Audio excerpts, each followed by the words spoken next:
he comes from his home in the sky, then we shall meet him in that bright mansion. We'll understand it all by and by. Farther along we'll know all about it. Farther along we'll understand why. Cheer up, my brother, live in the sunshine. We'll understand it all by and by. My God and I go in the fields together. We walk and talk as good friends should and do. We clasp our hands, our voices ring with laughter. My God and I walk through the meadows you. We clasp our hands, our voices ring with laughter. My God and I walk through the meadows too.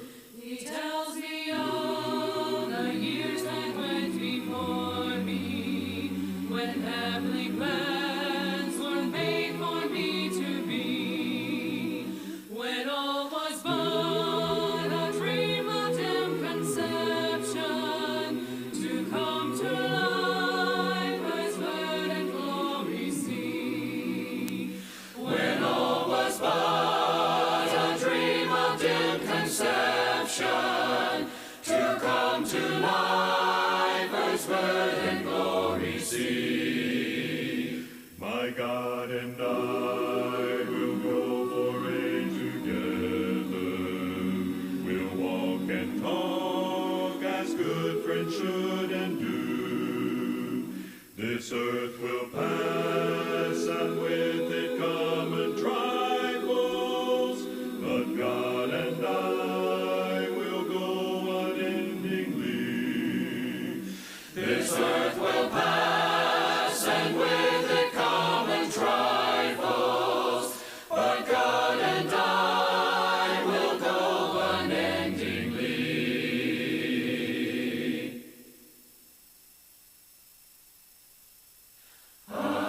Amazing grace, how sweet the sound that saved a wretch like me.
sad repining. God lives and all is well. Somewhere beautiful, beautiful land, beautiful isle of somewhere, land of the true, where we live anew, beautiful isle of somewhere, somewhere the day is longer, somewhere the task is done, somewhere the heart is stronger, somewhere the guerdon won, somewhere beautiful, beautiful land, beautiful isle of somewhere, land of the true, where we live anew, beautiful isle of somewhere, somewhere the load is lifted, close by an open gate, somewhere the clouds are rifted, somewhere the angels wait, somewhere beautiful, beautiful land, beautiful isle of somewhere, land of the true, where we live anew, beautiful isle of somewhere.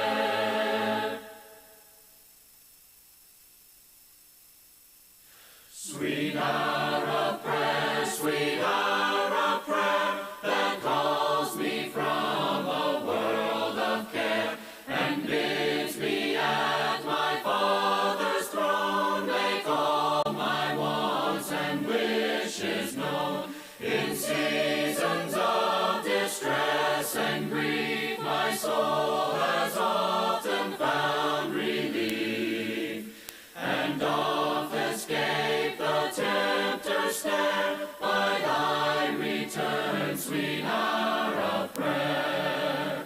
Sweet hour of prayer, sweet hour of prayer, the joy I feel, the bliss I share, of those whose anxious spirits burn with strong desires for thy return. With such I hasten to the place where God my Savior shows his face, and gladly take my station there, and wait for thee, sweet hour of prayer.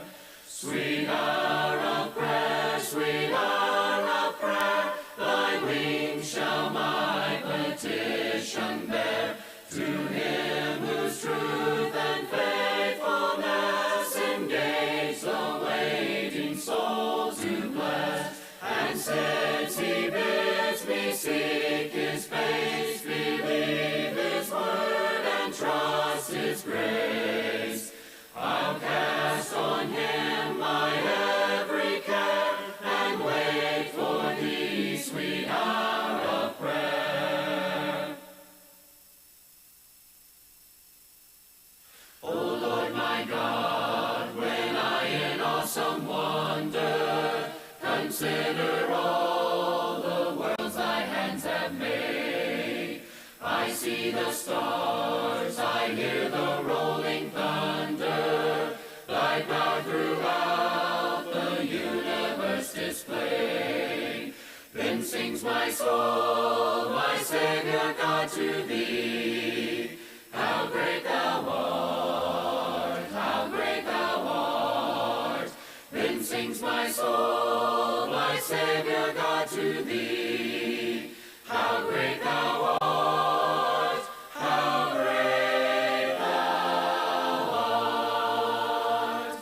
And when I think that God his Son not sparing sent him to die, I scarce can take it in, that on the cross my burden gladly bearing, he bled and died to take away my sin. When Christ shall come with shout of acclamation, and take me home, what shall fill my heart. Then I shall bow in humble adoration, and there proclaim, my God, how great thou art. Then sings my soul, my Savior God, to thee, how great thou art.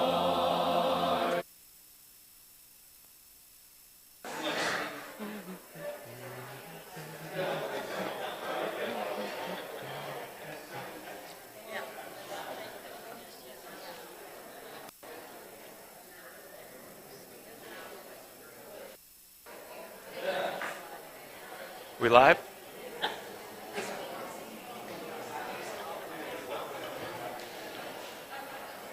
Am I on? Am I on? We're good? Can you hear me? All right, we're a little bit early. I'll let the few stragglers come in. Plenty of seats in the front row. I promise I don't spit, usually. So how is everyone this morning? Doing good? It is comforting to see faces from last week. I didn't scare anybody off. Or if I did, I'm not aware of them yet, so that's okay. But glad to be here again. We are in our second class in the quarter, and there's our official start bell. But we're in the book of Matthew. So if you want to get your Bibles out, we're going to be in Matthew chapter 2 today. Like I said, I'm glad to see some of you back. I hope I didn't bore too many of you with our talk about genealogies last week. We're gonna get into some more. Oh, I appreciate that. And I did have several very kind comments from many of you, so I do appreciate the feedback. Very, very much appreciated. But today we're going to be in Matthew chapter 2, and we're going to do a story that we should all be very, very familiar with, and it's the story more or less of the wise men and Jesus' birth. Now, to get us kind of thinking this morning, our brains moving. When you think about, and again, I recognize that we're in the middle of September, and we're going to talk about Jesus' birth. I know that doesn't sit well with a lot of people, but we're going to do it. We're treading water today. But when you think about the story of Jesus' birth, what comes to mind? Culturally, there's a lot of things that we think about immediately. When Christmas time rolls around, you drive through neighborhoods, you see the nativity scene. There's a lot of things that come to mind. And if I had to guess for most of you, this is an image that comes to mind, something very similar to this. And so I feel like when we have nativity scenes and you're driving around the neighborhoods in the middle of Christmas time, this is kind of what comes to mind. And it's a lot of very similar imagery from most places. You have this little stable. You have Mary and Joseph, and they're kneeling in front of the manger that just happens to be the perfect size for a baby. You have these angels up here, and they're always children. You have a star kind of posted above the stable, and it's got that tail as big as a kite that we sing about, right? In this picture, for some reason, we have camels that have afros. I'm not sure where that one comes from. But you got the wise men there. All the sheep are very diligently looking at the baby. Mary and Joseph have halos, which is fun. Some images, you often have sheep have halos, which I don't know the philosophy behind that, but you see that a lot. But more or less, this is what comes to mind for most of the people that we live around in the world. And we have an account from the book of Matthew, which we're going to study today. And it's in Matthew chapter 2.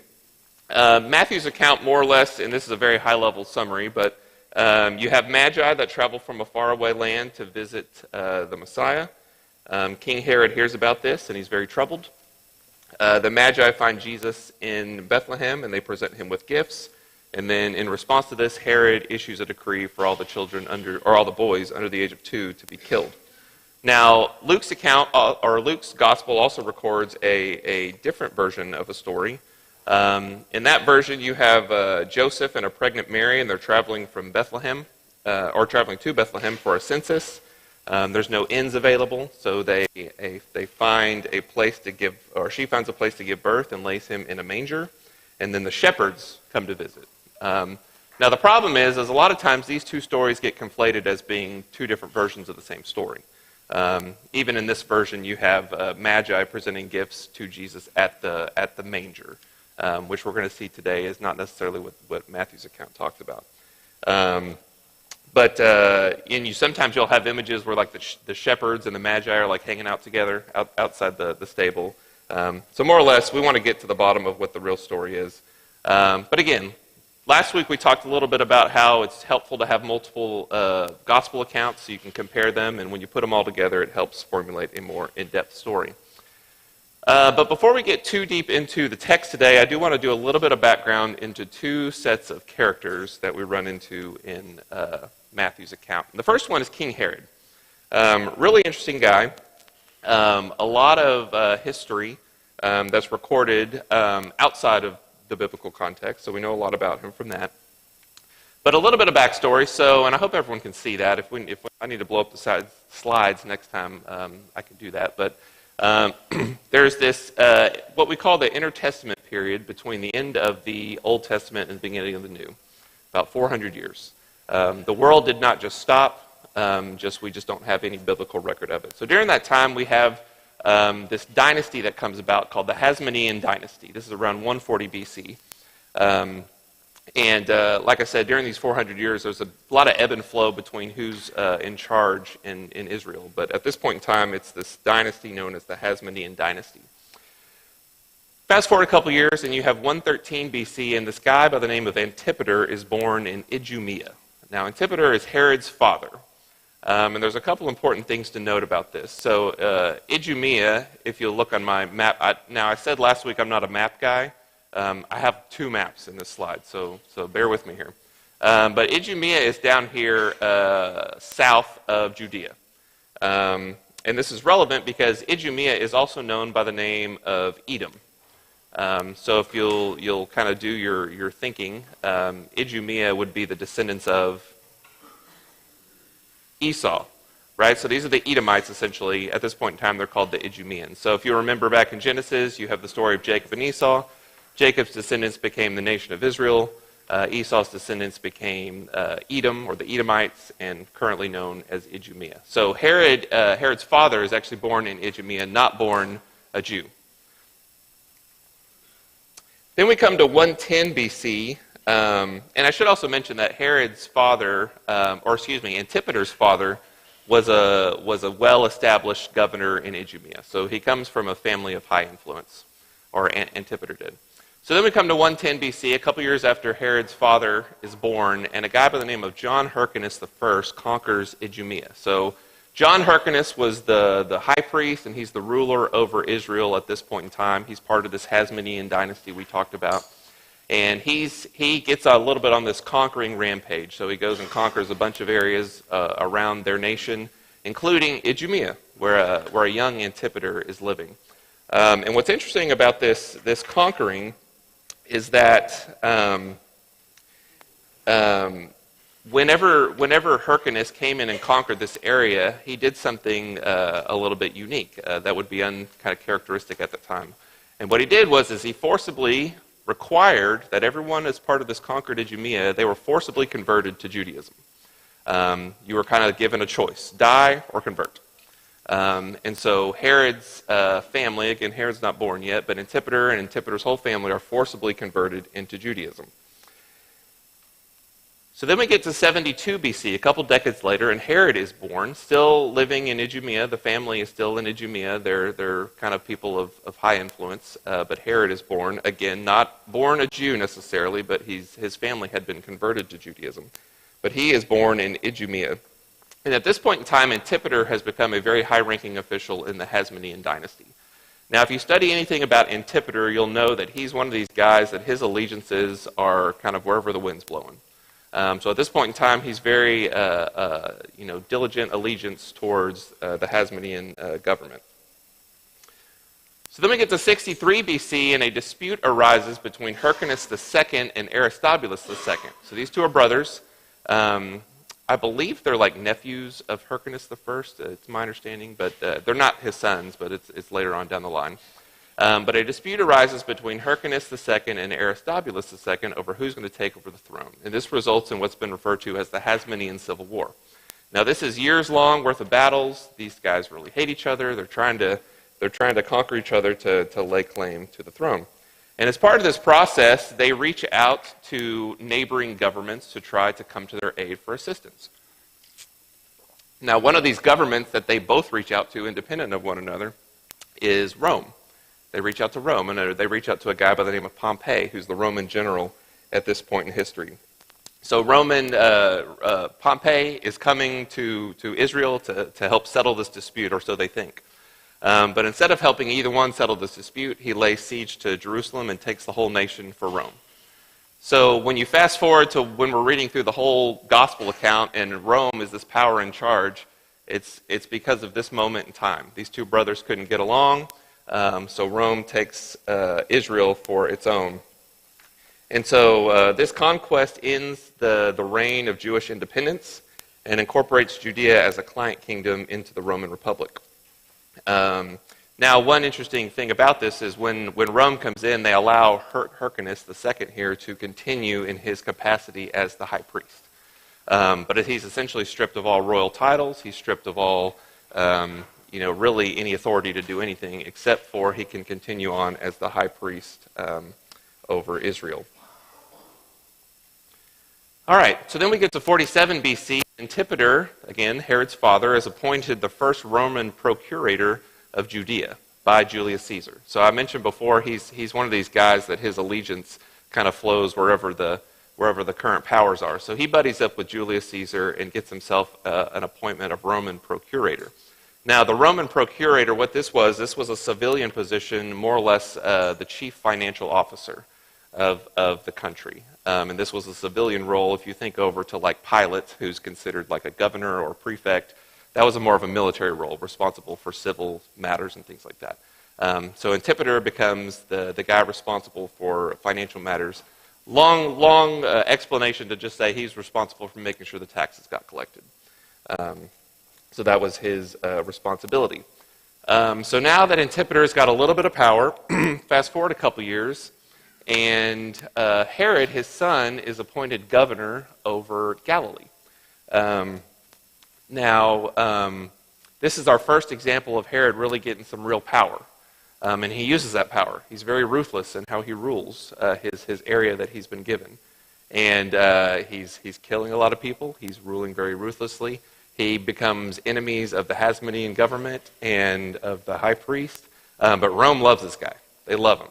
He's the attack dog that they need to watch over their new people. Then we get to 40 BC, and Herod is appointed king of the Jews. Now, a little bit of backstory here. Herod actually fled his region to go to Rome because in the middle of all this, there was a guy by the name of Antigonus, who was the nephew of Hyrcanus II, and he was making claim to the throne with the help of a neighboring government, the Parthians. So he comes in, they're trying to conquer, and in response to that, Herod just runs away, goes to Rome to visit his friends in Rome. And while he's there, he's reporting all of this that's happening, and Rome is looking at this, and they say, well, you know what we should do is, this is our area. We don't want anyone else to lay claim. We need to name a king. So Herod, how about you take the job? We'll name you king. So with the help of Mark Antony, the Roman Senate names Herod king of the Jews. Now, what's interesting about this is obviously we talked a little bit about his family line. You know, he's not of Jewish birth. He's not of any of those royal line that we talked about last week. And he's in Rome, and he's not expecting this appointment necessarily, but he's given this appointment. And what do you do when you name a new king? What's a new king, president, whatever? What's the immediate reaction? You have a big celebration, right? You have a big feast. So Rome puts on this big feast in honor of the new king of the Jews. So all this stuff's going on, all this partying's going on, and the main course comes out. And what do you think the main course of this feast was? Pork. So Rome names new Herod, this new king of the Jews, and they honor him with a pork feast. You can imagine that the Jews were not overly thrilled with any of this. So again, it's interesting too that this title is King of the Jews, right? And this is going to become important in our story that we talk about today. When the Magi come visit from the east, what do they say when they get to Herod? They say, hey, we're looking for the King of the Jews. You mind pointing us in the right direction? And he's saying, hey, wait a minute. I'm king of the Jews. Rome said so. But we also know this is relevant because when we get to Jesus' crucifixion, what's on the plaque above his head? It says that Jesus is the king of the Jews. So I say all this to say that this title that Herod's been given is a title that was not given to him by any law that was justified by the people that he was governing, but more something that Rome had given him. He wasn't a descendant of the royal line, and because of all that, he was going to be challenged. There was a lot of challengers, Jewish challengers to his lay to the throne. And Herod spent years eradicating people that disagreed with his validity. And that's going to come into play a little bit later as well. All right. So the other set of characters I want to talk about really briefly, and we're still in background mode, so bear with me. But I want to talk about the Magi. So Magi is a transliteration of the word magos, but essentially what it means is it's an astrologer and by implication a magician. And the term is more of a proper noun rather than like an adjective, because it was essentially a sacred caste of astrologers from Persia or Babylon. Now, one of the reasons we can infer that is because we actually have a biblical account talking about these guys. And in Daniel chapter 5, if you remember, it's the story of King Belshazzar and the mysterious hand writing on the wall. And in response to that, Belshazzar's mother, the wife of the former king Nebuchadnezzar, she basically says this in Daniel chapter 5, verse 10. She says, "Your father, Nebuchadnezzar, appointed him," talking about Daniel, "appointed him chief of the magicians, enchanters, astrologers, and diviners. He did this because Daniel, whom the king called Belteshazzar, was found to have a keen mind and knowledge and understanding, and also the ability to interpret dreams, explain riddles, and solve difficult problems." So, and again, a lot of this is theory, so bear with me here, but it's a theory that I really like to think a lot about. So one theory is that these wise men that traveled great distances to come visit the young Jesus could have been descendants of this order of magi that would have been heavily influenced by Daniel. That's a really fun thought in my mind. So you have Daniel who's appointed this role over these these magicians and astrologers and things like that. And what's Daniel going to do? What do we know about Daniel? He's going to influence them. He's going to teach them the things he knows. He's a very godly man. He's going to teach them about the old ways, some of the prophecies there at the time. And it's fun to think that these guys continued that tradition over generations, over generations, over generations. And now all of a sudden we got these magi who are very excited to see the fulfillment of some of these prophecies, and they're there because of that. And again, a lot of that's theory, but I think it's fun to think about. Now, another theory is that these guys could have been Jews who, over time, would have stayed in Babylon after the Babylonian captivity. We do have a lot of record from outside the Bible that it's not like everybody just came back. You had kind of pockets of people who stayed or maybe moved to different places. So it's possible that these would have been from a long line of Jews. Now, we also have a lot of lore about these guys that we sing a lot about during Christmas time. And oftentimes these guys are referred to as the three kings. And three, presumably because that was the number of gifts that were given, right? The gold, frankincense, and myrrh. And I haven't been to a lot of baby showers in my life. Not really my thing. I'll let you ladies do that. But I do know enough about baby showers to know that a lot of you ladies go in halvesies on baby gifts. So it's not uncommon to think that the number of gifts are not always reflective of the number of gift givers. So there's one thing. But it's also very likely that these guys would have traveled in a much larger caravan. It would have been very dangerous, kind of out of the norm for these guys to travel in just a group of three in such a long distance. But what about the reference to them being kings? Does anybody know where that comes from? There's a lot out there, but from what I can tell, this is kind of more or less a reference to Psalm chapter 72. And there's a reference to some kings. Psalm 72 verse 10 says, "May the kings of Tarshish and the distant shores bring tribute to him. May the kings of Sheba and Seba present him gifts. May all kings bow down to him and all nations serve him." I didn't know much about Tarshish before all this. And again, this is Tarshish, not Tarsus. So this isn't talking about where Saul of Tarsus was from. But Tarshish is more or less, at this point in time in the world, was a Phoenician colony off the coast of Spain.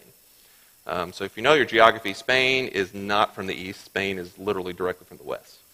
And also it makes reference to Sheba, which, as we know, is modern-day Ethiopia. It's almost directly south. So this passage that looks very much like a prophecy out of the book of Psalm talks about kings from the west and kings from the south, and that's been kind of conflated to being these magi coming from the east. So that's more or less kind of where we get this concept of them being kings. But what's also interesting is the timing of this whole story. So the context of this story tells us that this is, in fact, a very different account than what Luke's gospel tells us. And in fact, potentially up to 2 years after the actual birth of Jesus. And there's two reasons for that. The first one, in Matthew chapter 2, verse 1, as we start the book, it says, after he was born,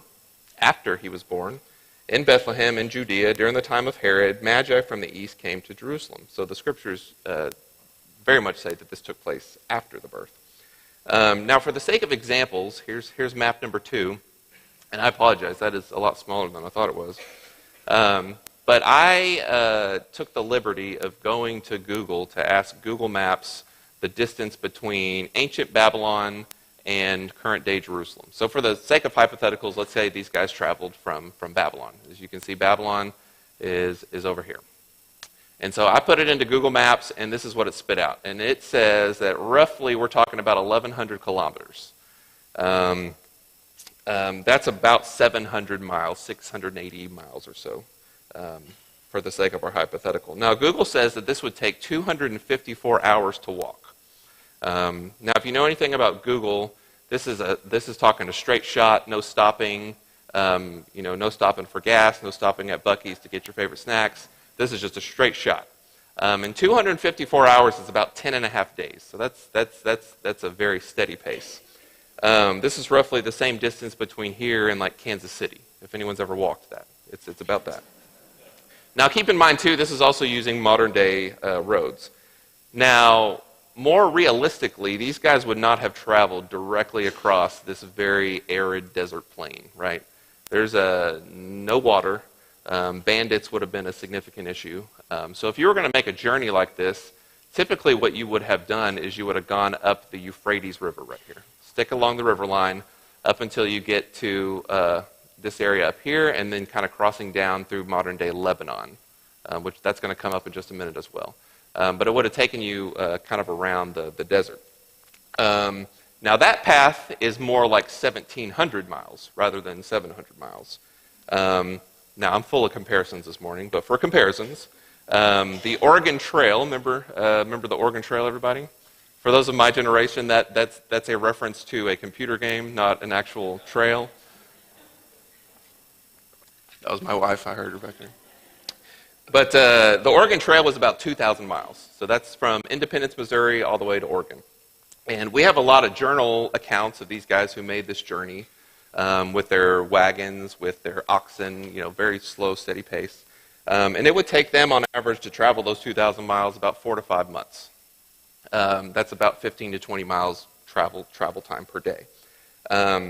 So it's very likely that it took these guys a long time. I say all that to say it just took a long time for them to get to Jerusalem. And it was also pretty likely that this could have been well up to potentially even 2 years after Jesus' actual birth because of what Herod does in response to all this. And we mentioned it before, but in Matthew chapter 2, verse 16, he gives this order to kill all the baby boys under the age of 2. If this was something that had literally just happened, why issue a decree to cover such a range? And it's thought that this is not information that he got immediately, and so in response to that, he gave a 2-year time frame rather than all the baby boys under 6 months.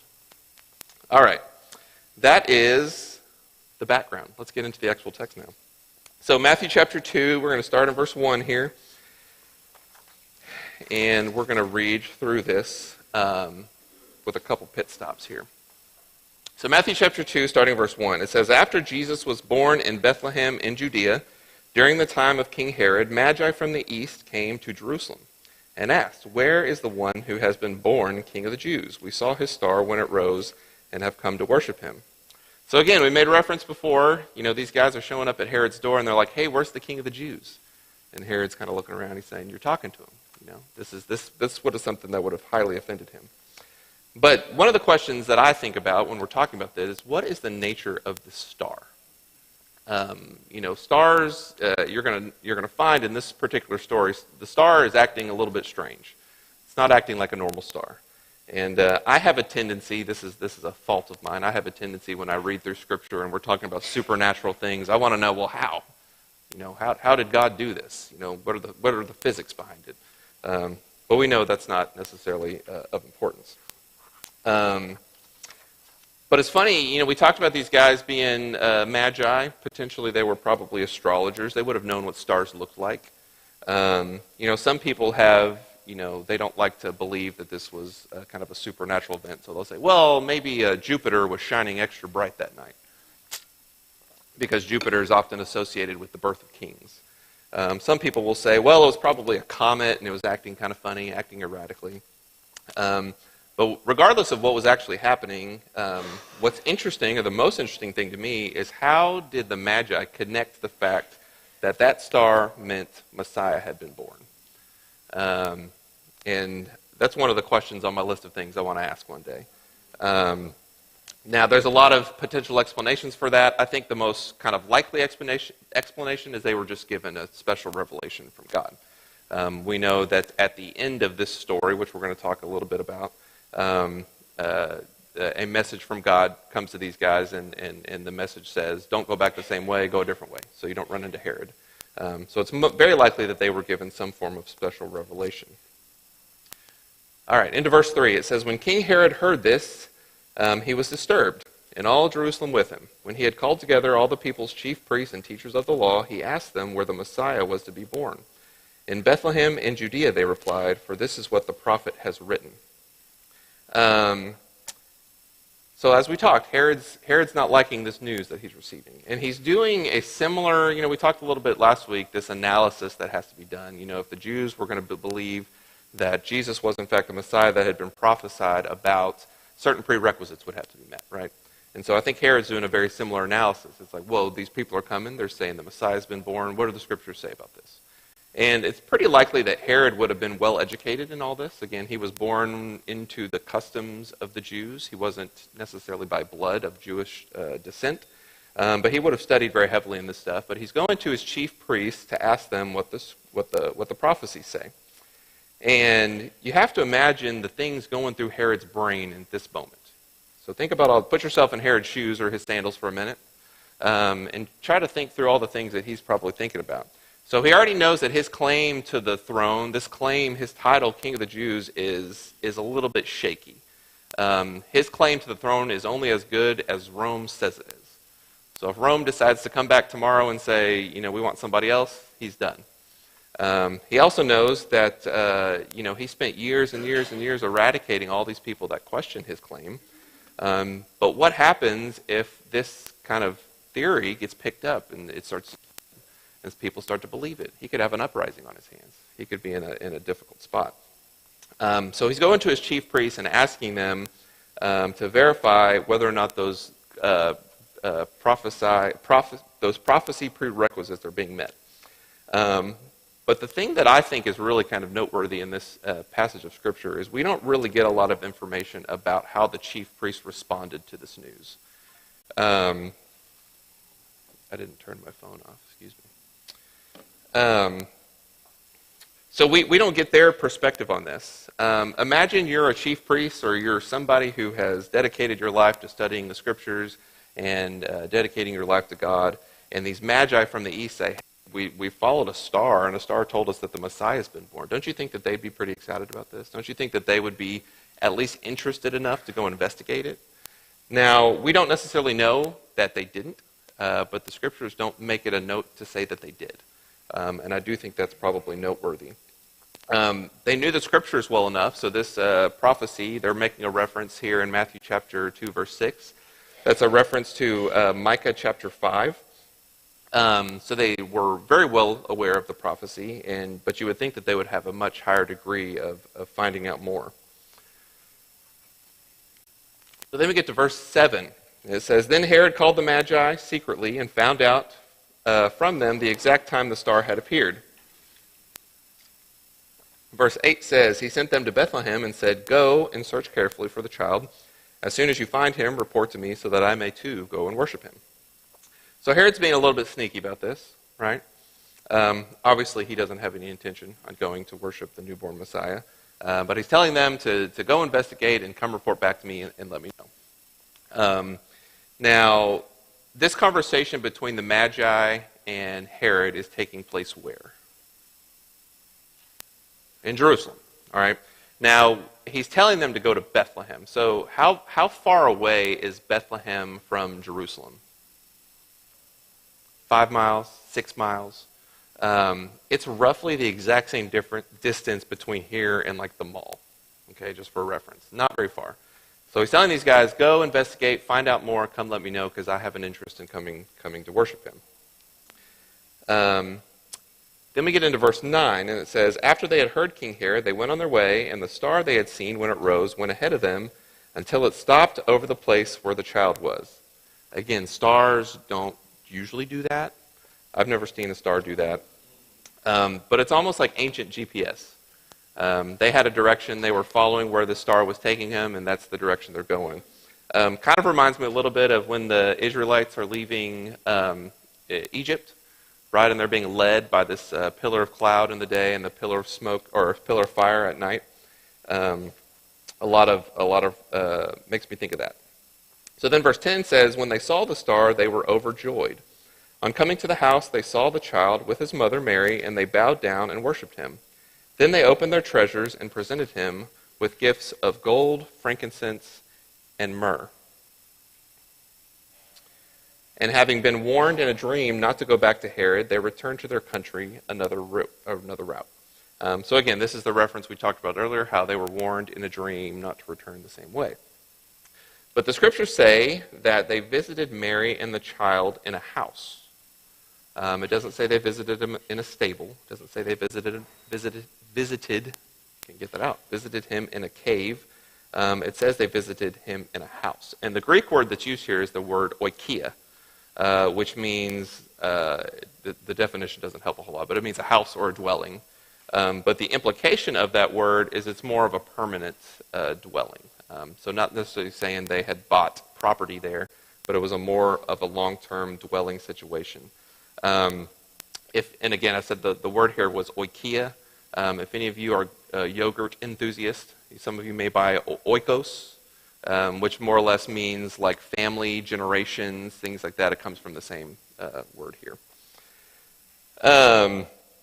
But then we get to the Magi coming to visit and presenting gifts. Now, how many Magi were there? We don't know. Most people will say 3. Again, kind of the thought behind that is that was the number of gifts that were given. But let's talk about these gifts for a minute. We have gold, we have frankincense, and we have myrrh. What is gold? Trick question. We all know what gold is. Very valuable, would be worth presenting as a gift. But the lesser items here are frankincense and myrrh. So frankincense, what is frankincense? Besides being a word that's just fun to say, what is frankincense? Anybody know what frankincense is? So it's this aromatic resin, smells good. It was used in perfumes, used for incense. Excuse me? For healing as well. Frankincense comes from what's called a basilia tree. And it's typically found in tropical areas. Now, I don't tell you all that to make you convinced that I'm a botanist. But I tell you that to say that something like frankincense would have had value because it would have had to have come from somewhere else. This is a tree that's very typical to tropical areas. Could have come from like the northern Africas. More than likely it would have come from somewhere far off in like Asia or something like that. But the word frankincense in the Greek is the word libanos. And that sounds very similar to a neighboring country that we're familiar with today because it's a cognate of the word Lebanon. If you're familiar with a cognate, it shares the same Greek roots. So the word Libanos shares the same root as the country Lebanon. And if you remember when we were talking with that map up there, potentially why it would have been called this is not because that's where it was coming from, but because it would have had to come from there in order to get to their region. So it would have come from very far off, somewhere else, but in order to hit those spice routes, it would have had to come through Lebanon. So potentially that's why it's called Libanos. But then we have myrrh. And apart from also being a very fun word to say, what is myrrh?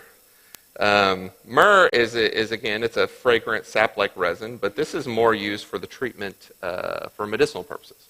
And also used in, as far as I can tell, still used today in a lot of third world countries. But it's used for the treatment of wounds, management of headaches, inflammation of the joints, parasitic infections, obesity, gastrointestinal diseases, and everything else Google has to say about it. But myrrh, the Greek word that's used here is the word smyrna. And in this iteration of this word, smyrna, now it shows up with some different iterations, but with this iteration, it only shows up 2 times in the New Testament. The first time is in here in Matthew chapter 2. The second time that it shows up is in John chapter 19, when you have the story of Nicodemus, and he brings, it says, 75 pounds of myrrh and aloes for embalming Jesus' body. And because of its medicinal qualities, its antiseptic qualities, it was very frequently used for embalming bodies in this day and age. But I think it's a little bit poetic. I think it's a little bit poetic that you have this word show up 2 times, once presented to him at his birth, and the second time presented to him at his death. Now, for full transparency, for those of you who have read through your English Bibles, it will show up a couple other times. The main one that comes to mind would be in Mark's account of the crucifixion, where it says he's offered wine mixed with myrrh. But that's a different word. There's actually a Greek word, and it's a verb that means to mix with myrrh. They have a special verb for that. So anyways, just for full transparency. But that's gold, that's frankincense, and that's myrrh. And so all these things are presented to a baby. So my question is, why are we giving this stuff to a baby? I think it was given to his parents because they were going to go to Egypt, and they were items that they could use to buy whatever they needed when they went to Egypt. Sure. Yeah. I like that explanation. For those of you who couldn't hear that, she basically said, God obviously knew that they were going to be, after all this, be going to Egypt. And so these would have things that would have been useful on their journey.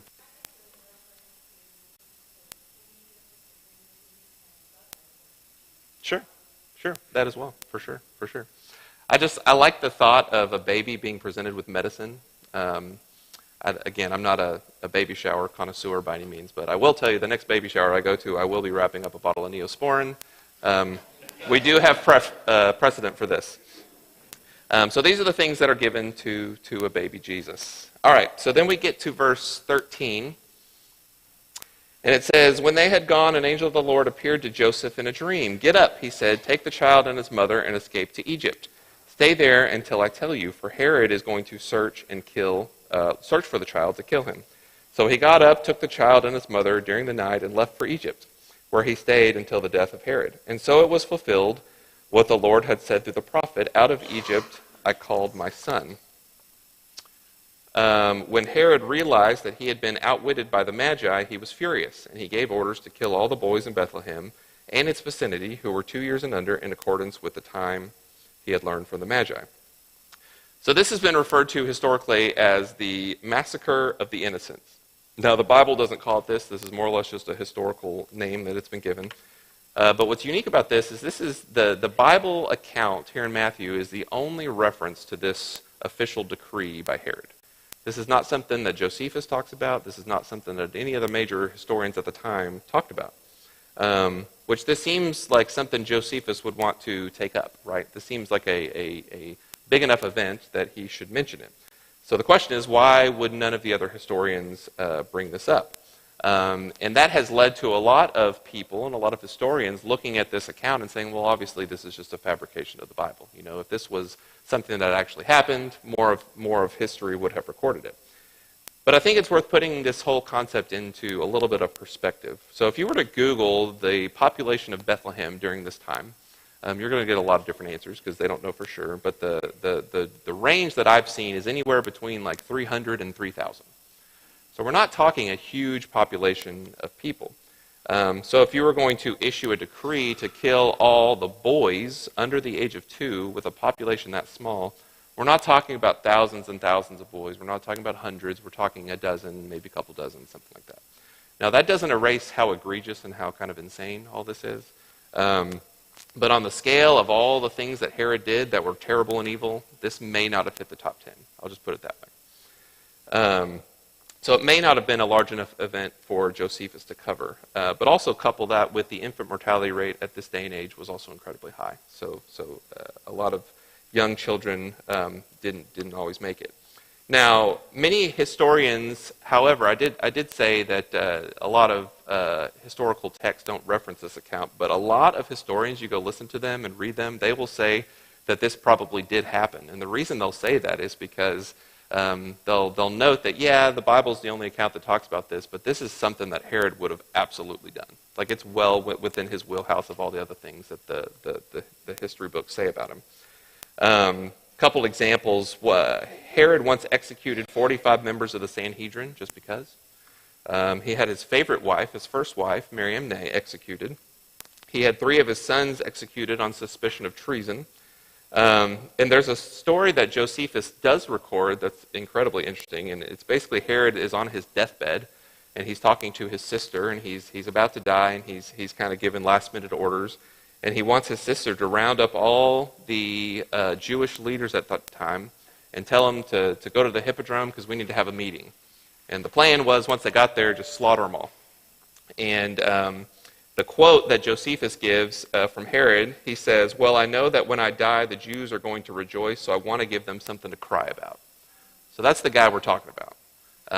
So just because the history books don't record this is absolutely something that Herod would have done. So we just got a few minutes left. I want to talk about just a couple takeaways from this entire story. So the first one is it's incredibly easy for fiction to be taken as fact. We've seen what this story has been turned into over the years, talking about the wise men, there being 3 of them, talking about the wise men visiting Jesus in the stable or where the manger was. We see other examples in the Bible of the fruit in the garden being an apple, Jonah and the whale. There's a lot of things like that. And I want to make the point that details matter. All that stuff matters. One of these days, I think it would be interesting to ask Uzzah whether or not he believes details matter. Go ask Nadab and Abihu, do details matter? Details matter. The second thing is, God doesn't always provide the perfect set of circumstances for us to do the work that he's calling for us to do. Of everyone who's ever lived, and this is more of a reference to Luke's account, but of all the people who've ever lived, and I'm going to take Jesus out of this equation, but of all the people who've ever lived, I think you could probably make a good argument that Mary was given the most important job anyone's ever been given. And this was not a volunteer position. This was not something where he went to Mary and says, "Hey, I got this idea. Tell me your thoughts. What do you think about this?"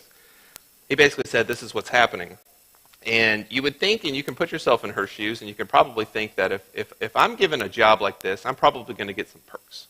I'm probably going to get the best doctors. I'm probably going to get the best hospitals. I'm probably going to have very comfortable arrangements to do all this. And that was by no means the case. Mary was far from home. She's on the road. They couldn't find a place to stay. Could have been probably in a barn or a cave. Imagine the smell. Imagine how unsanitary it was. It says that he was placed in a manger. What is a manger?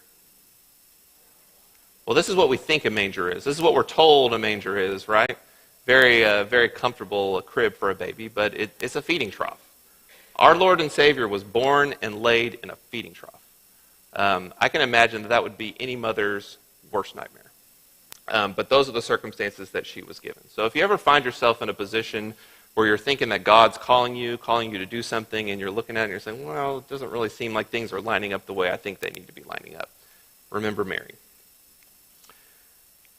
The third thing is true servants of God come from places where we might not expect. We have a lot of examples in Scripture of guys like this. Some people call them the hidden ones, the people that we don't know a lot about that do amazing and great things for the Lord. Sometimes, on just personal experience here, sometimes we get in this rut that unless they're in light posts, they don't exist, right? Unless they show up in a Church of Christ directory somewhere that we've attended, then they don't exist. But that is by no means the truth. There are Christians all over the world right now and in many places who are doing exactly what we're doing and studying God's Word. And I think that's always helpful to be reminded of. It's also not always those who have the most religious privileges who give Christ the most honor. And I put this up there because of this conversation we had a little bit earlier about the chief priests, right? Of all the people in this story, you would think that the chief priests would be the ones who would have the most enthusiasm to go investigate, to find out more.